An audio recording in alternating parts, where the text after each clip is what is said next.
Welcome to the HSE Coach. In this session, we will focus on NIBOSH IGC 2026, specifically Unit GIC2 Risk Assessment. Risk assessment is a critical unit because it assesses how well you can apply health and safety principles in a real workplace. Understanding this unit properly will help you achieve strong marks in the practical assessment. Let us begin by understanding the GIC2 assessment criteria. NIBOSH has structured the assessment into four key stages. These stages are background informations, risk assessment, hazard prioritizations, and finally communication checking and review.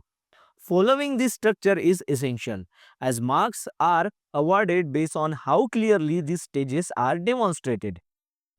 Section 1 focuses on the background to the risk assessment. Here, you must describe the organization and explain the risk assessment methodology used.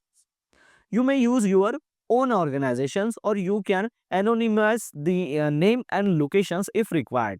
However, all information provided must be realistic and factually correct.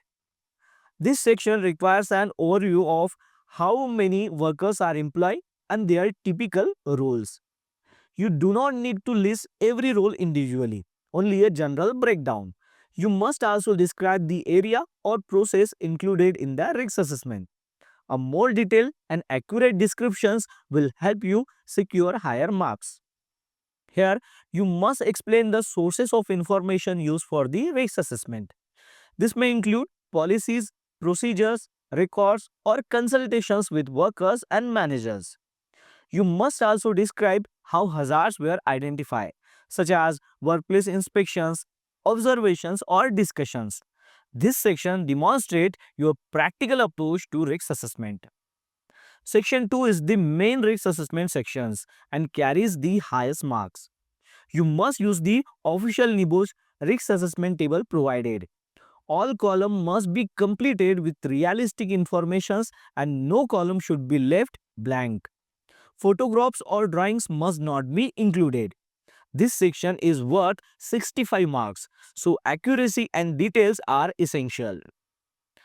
When identifying hazards, you must select hazards from at least 5 different hazards categories. These categories are based on elements 5 to 11 of the syllabus. You may include multiple hazards from the same category, but you must still cover a minimum of 5 categories. Failure to do this will result in a loss of marks. In this section, you describe the hazard clearly and specifically. It is important to explain what makes the activity or situations hazardous. You must then identify who might be harmed, such as workers, managers, or visitors. Finally, you must explain how they could be harmed, including the type of injury or ill health that could occur. Here you outline the existing control measures already in the place to manage the risks. You must then identify any further action required to reduce the risk further. When suggesting additional controls, you should apply the hierarchy of control. This section shows your understanding of effective risk control and prevention. In the final part of the risk assessment, you must state who is responsible for carrying out each action. This could be a manager, supervisor, contractor, or a specific role within the organizations. You must also specify when the action should be completed, such as immediate, medium term, or long term. The time frame must be realistic and proportionate to the level of risks.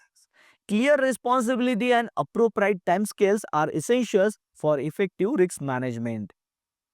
This slide shows an example of how the Section 2 risk assessment table should be completed. The purpose of this example is to demonstrate the level of detail required and how the two columns in Section 2.5 work together. You can see how the hazard category, hazard descriptions, people at risk, control measures, further actions, responsibility, and timescales are all clearly linked. This is exactly the format and clarity NIBOSH examiners expect. Once you have completed your risk assessment, you must move to Section 3, where you prioritize one hazard to manage. This should be the hazard with the highest priority, usually based on risk level or seriousness. The hazard must already be included in section 2.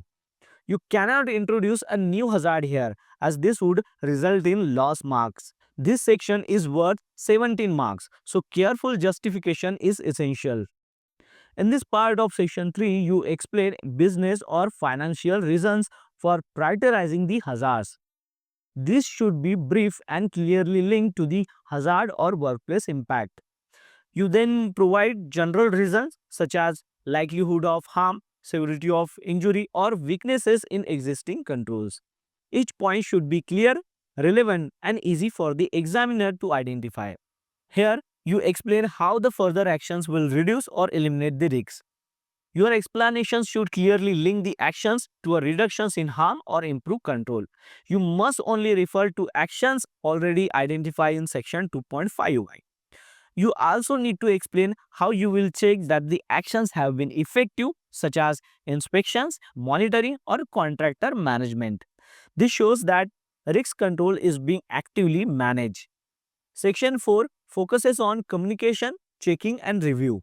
You must explain how the significant findings from the risk assessment will be communicated within the organization.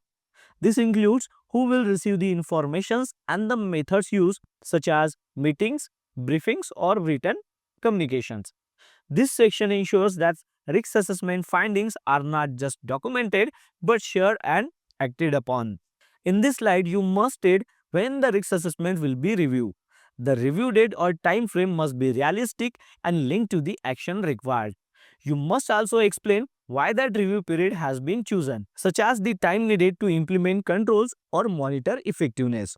This demonstrates ongoing management of health and safety risks. Finally, let us look at the result process. GIC1 and GIC2 results are issued together. Results are normally released within 60 working days from the GIC1 assessment date. Once you have successfully passed both units, the official NIBOSH certificate will be issued. Proper preparations for the risk assessment plays a key role in achieving this outcome. And lastly, if you have not watched the full NIBOSH IGC New Syllabus 2026 video yet, the link is available below in the descriptions.